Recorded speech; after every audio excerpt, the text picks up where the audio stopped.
Hello and welcome to the third video on the Sky Blue Times YouTube channel, and today we're going to be looking at Nico Gonzalez, his performances in more detail, where his future lies for Manchester City in terms of the role he will play, and talk through some of the struggles that he's had and why maybe he hasn't got as much minutes right away as some people would have expected coming in January. Quite a big fee for that signing at a time where people thought we need a midfielder that's going to come in and impact the team immediately. There was a lot of other suggestions, but when you saw the player, you look back at his history, you see some of the performances that we did see last season, you can see really the quality that they are buying, and this is a player that is in the future going to be a long-term successor to Rodri, in my opinion, who's come from a team where he's played very well as an 8. But I think when you look back at this season, as we'll get onto, you look back at Tijani Reinders coming in, the impact he will have and his suitability to that role compared to what Nico offers with his other qualities. I think that's going to be the kind of like long-term plan. And in the immediate term, we're not going to see this kind of instant player coming in and taking the minutes of Rodri, because the guy's still here. He still has plenty of years left to play. So that's going to leave something in that kind of like in-between phase. But yeah, we'll definitely touch on that a lot more in this video. So if we go back to when he was younger, coming through at La Masia, there was a point where he may have moved to Manchester City. Fran Garcia, his father, very popular figure in Spain with his history playing in La Liga, and that could have happened. But if you go through the games that Nico played when he was playing for Barcelona in the youth team, you'll see a lot of him in this position here, playing as the number 6, and that is what he predominantly played as in his time in the academy. Then had that kind of brief spell where he makes it into the first team, the same time that Xavi was taking over. You got Pedri and Gavi and other players making their way into the first team, and he just wasn't seen by Xavi as that future number 6. I believe at the time they already had Busquets, and they weren't really kind of like looking to succeed him. Had a few other options, and Xavi just didn't see him as a number 6 like he was coming through the academy. You've got players like Pedri and Gavi in front of him playing the 8. Very talented players, much more suited to that role. So yeah, Nico just become the guy that had to be sold in a time where Barcelona were looking for an easy sale. Porto coming in with a good fee. He wants to go play, and that's all she wrote. But he did, before he went to Porto, go to Valencia, and that's where we saw more of Nico playing in La Liga, playing as a number 6. Obviously, you can see here with the stats, particularly the kind of like defensive work that he was doing for Valencia, as well as being able to progress the ball, somebody that's particularly adept at carrying the ball and dribbling with it. You saw a lot of that at his time at Valencia, but he was still looking for more minutes, and obviously has then made that move to Porto. That made sense also for Barcelona on the financial side, and building up their squad. And then when you move to Porto, so the first season wasn't a player that was coming immediately playing all the minutes, a very defined role. You got Alan Varela, who was already there at the same time, so he's playing alongside him when he was getting minutes predominantly. And this is from the 24-25 season, so that first half where Nico did find his role within the team, playing in a double pivot, but predominantly being the guy that was offering progression, that had to carry the ball forward, pass the ball forward a lot more, and be a threat in the final third. So you saw a lot of Nico Gonzalez playing more like as an 8, more in that kind of left half space that you'd expect from Ilkay Gundogan, that we'll eventually expect from Tijani Reinders, which we'll speak on later on in the video. So when he was coming in, I think you had that confusion of what he was going to be, and this could be his place to play alongside Rodri, because he offered that quality. And I do think throughout his City career, we'll see Nico play alongside Rodri, alongside other players, and you'll see these kind of qualities as a number 8. But in the long term, I think it is going to be as a number 6 that we'll eventually see that kind of role taken on, and that is part and parcel to his struggles with learning that particular role for Guardiola. And this is all his defensive actions from last season for Porto. You see a player that really does get all the way across the pitch. A big guy, covers a lot of ground, in this free to roam and cover both flanks. Obviously a lot of work in the box. And then when you look at his carrying ability, as I mentioned, playing more as a number 8 for Porto, to have that kind of impetus to need to progress the ball down the left-hand side in particular, as well as what he can do to come through the central areas with his carries here. You saw a lot of that ability, and it was kind of expected that coming into Manchester City, if he's going to play as a number 8, this was a standout quality. It's something I mentioned when I was writing a newsletter at the time. If he's playing alongside Rodri, then you've got somebody there that is very good at carrying the ball. For Rodri, that is someone that learned to be a lot more effective with his carries across his City career. So if you go back and look at the last 2 to 3 seasons compared to the first couple, and then in particular with his time at Spain playing in La Liga, this is somebody that has added that to his game. But then you're bringing in Nico Gonzalez, playing him alongside. You've got somebody that can kind of do that job for him, and Rodri can be more positional and more about the passes that he does play rather than need to carry constantly.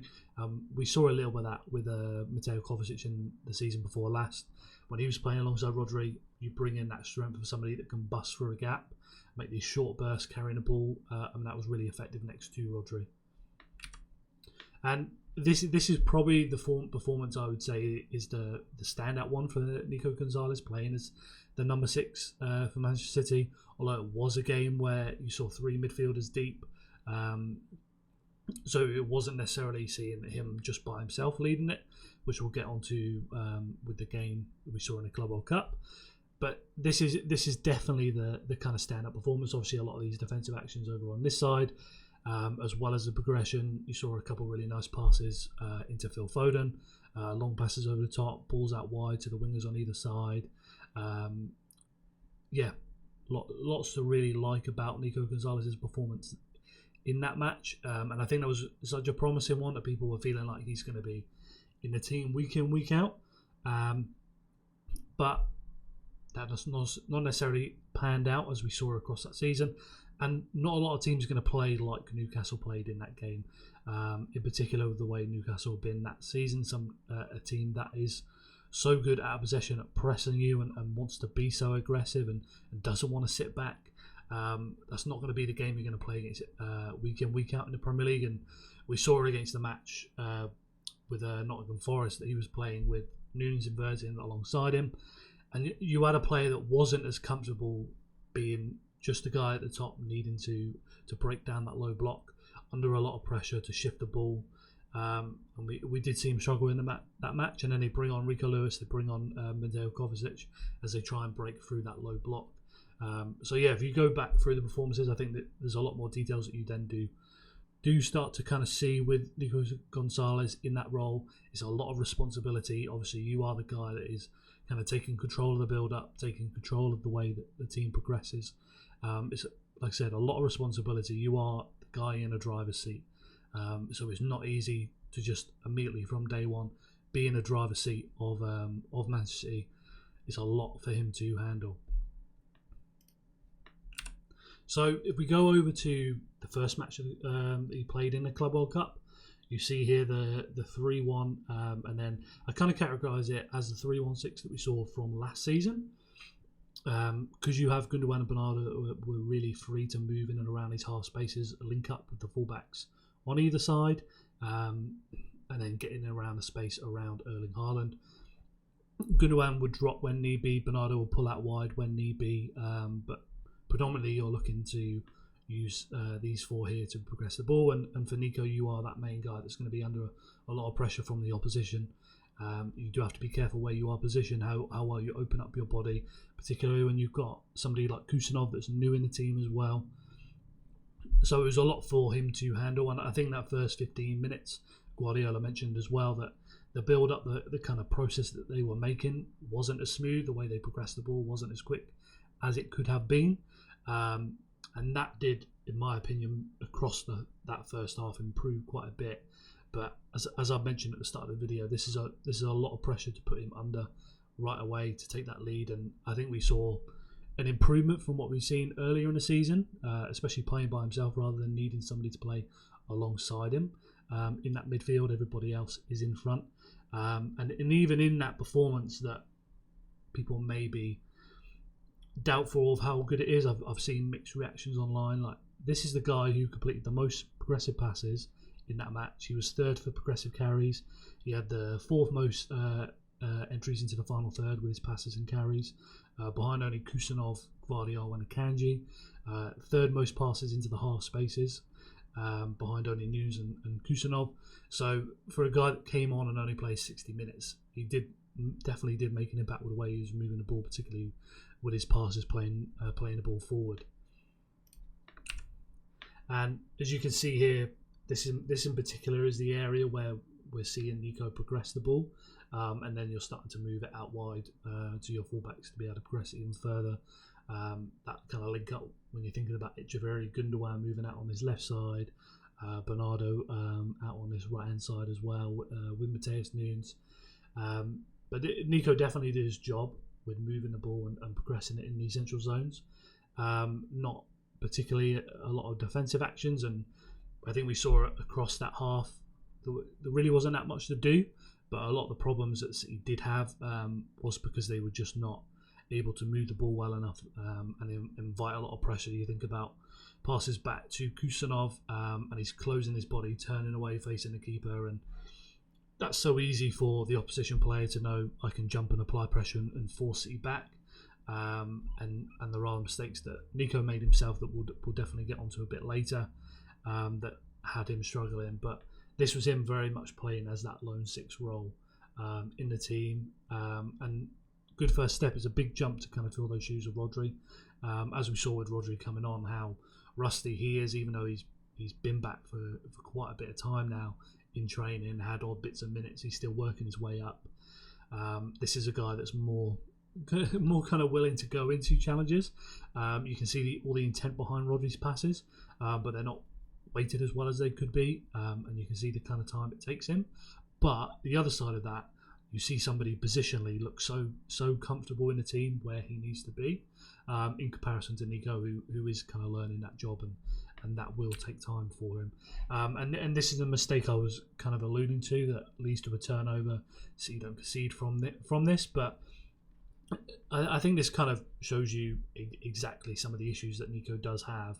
When you're playing this lone six role here, it's crucial that you open up your body in the right way, that you identify the pockets of space, that you know where your next move is, that you're careful with all your actions. You're not kind of wasting touches by taking loads of time on the ball, touch after touch after touch. And this is exactly what he does do in this situation. So you think he receives the ball from Kusanov, turns on the inside, does have that pass to play forward into Gundogan, into Echeverri if he wants to hit that pass, does have that pass over to Gvardiol there. The opposition player is close, but he can still definitely make that pass as long as he whips that. But he takes his time on the ball, another touch. Now the opposition player really is kind of in there ready to jump on that if he does try and make that pass. Takes another touch back, and Manuel Akanji, you can't see, you'll see in the next shot, is further back here, so you do have the pass back to Akanji as well as hitting it back to the keeper. But under pressure, he continues to make touch after touch after touch, instead of moving the ball quickly, and that is what gets him into trouble. Opposition player able to nick the ball, he goes down trying to win the foul, but really it was his fault for taking too much time on the ball, taking too many touches, and then that way they're off. Obviously Akanji, you can see right here, was always a passing option for Nico, and these are high risk situations. So if you've not got a player there that Guardiola can really trust to be efficient on the ball and not waste their time, then it's going to take Nico plenty of games before he kind of builds himself up to play in that role regularly for the team. Like I said, a lot of pressure, a lot of responsibility, but on the other side of that, Guardiola needs to trust you. And if there's one thing you can definitely say about Tijani Reinders in his debut, is you saw that guy does not mess around with his touches and does not waste time on the ball. He is efficient, moving the ball very quickly, minimal touches, and that's something that Nico needs to learn if he's going to play in this role more effectively. But the other thing I would say with Nico is that he's very well balanced in the way he can move the ball to either side, and that's key for somebody playing as the lone six. So under pressure, when he's facing the opposition, has pressure coming towards him, he can leave it as late as possible before he needs to go to either side and pass the ball or carry the ball. That's something you have to have as a number 6, and Nico does have that. You think about the way he was against Newcastle and other games in terms of spotting the danger, really kind of like smelling it, getting across, applying pressure, and then stopping the opposition from even playing the pass into the guy that he's pressuring. So he does have that kind of like smell of the danger. You think about the aerial duels that he's competed in. He's definitely getting more efficient, but he already has that kind of like big stocky frame, tall player that can win and dominate those kind of duels, which you do need as that lone 6. So yeah, there's a lot of qualities that Nico Gonzalez does have. His physical attributes, defensively, carrying ability, passing ability, but it's a big responsibility for him to take on. There's a lot of little details involved in playing that kind of like lone 6 role that's going to take Nico time to learn.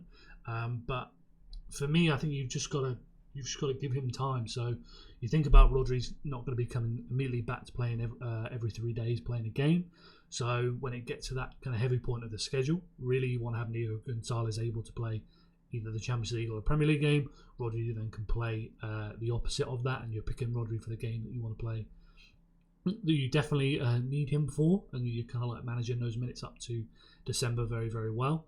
And that is where I see Nico picking up his minutes when we're going into next season as a backup, helping significantly Rodri ease his way back into the team in the kind of like right time frame.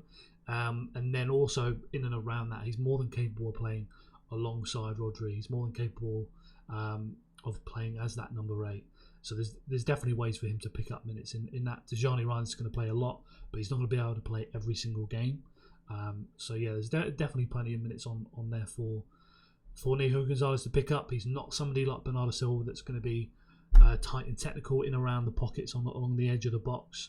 And that's something that Bernardo can offer behind the likes of Foden and Ryan Chucky, Oscar Bob and others. So when you're talking about Bernardo Silva, that's a different thing that he offers. And then the last kind of like thing to mention is we're expecting a lot of departures. So until we have a real kind of confirmation of the likes of Gundogan, Mateo Kovacic, and who else could move on, you're really only looking at for midfielders that will play deep and be heavily involved in the build-up. It's going to be Rodri, Reinders, and Nico Gonzalez. So there's definitely enough space there for minutes. And like I said, I think for this season coming up, you're looking for Nico Gonzalez to increase his amount of minutes. So you're looking 2,000, 2,500.